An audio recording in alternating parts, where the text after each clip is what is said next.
Hey there. I am just in the throw of books right here. And so I wanted to tell you about my latest book haul, these different books that I've got over the last month and what I'm looking forward to reading and why I got them. So this first one, I have not even looked through this box yet. I got from Jenni Walsh, a little advanced reader kit. The Bug Bandits just came out last month, so check out my video where I talk about May new releases. It is such a fun book about this girl who lives in a insect museum and she needs to save the museum from being robbed. It's like Home Alone meets this bug museum. And so I got some fun little surprises in here too that we're gonna check out. I have not looked through these yet. Let's see, in this little baggie, little badges. I don't know, be in there, read that. So cute little badges. You can put them on necklaces. There's a little hole. Oh, this is cute. Iguana, wish you happy reading. And we've got just some fun. Oh, this is a sticker. And this is a picture of the sleuths. No, the suspects. And oh, more stickers. Those are cute. And just some great little things about, oh, a little poster and, oh, an educator's guide. This is really cool. And a little snack, a bug bite snack. All right, so then let's set that down. Okay, so the next one, I bought this Lafcadio because Stuart Gibbs recommended it. If you have not seen my podcast, But Cuddle with Readgab, I interview authors of children's books, and at the end of every one, I have the author recommend a favorite children's book. And I had never heard of this book by Shel Silverstein, so I had to get it as soon as he told me about it. It's called The Lion Who Shot Back, and it's not poetry like a lot of Shel Silverstein's. It's actually a story, but it is illustrated about a lion who is being shot at, and then he turns on the hunters. And I haven't read it yet, but I'm excited too. Okay, so then, oh, an author sent me this, and immediately looking at it, one thing that I really like about it is that, look, it's shorter, and we need more short middle grade stories. So it's called Andy Keats Story Weaver Adventure Mode Unlocked.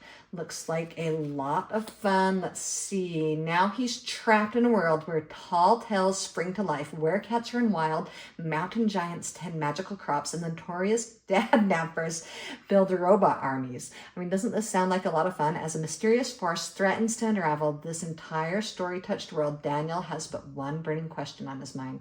What would Grandpa do? So, yeah, it seems like a lot of fun. Just came out last month, so check that out. Okay, let's see. Oh, this book came out last year, and I don't buy every book that I read as advanced reader copies because, you know, I just could not possibly afford that. I read 6 to like 12, 13, 14, 15 a month.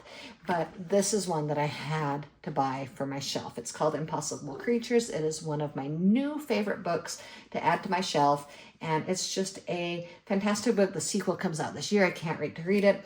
About a fantasy of a girl and a boy trying to stop, you know, the world's ending in this fantastical world. And how can they stop it? They make some very unique friends and meet some very unique characters along the way. And it's just, oh, it is so fun. I love fantasy, and this is just one of the new best ones that you're going to want on your shelf.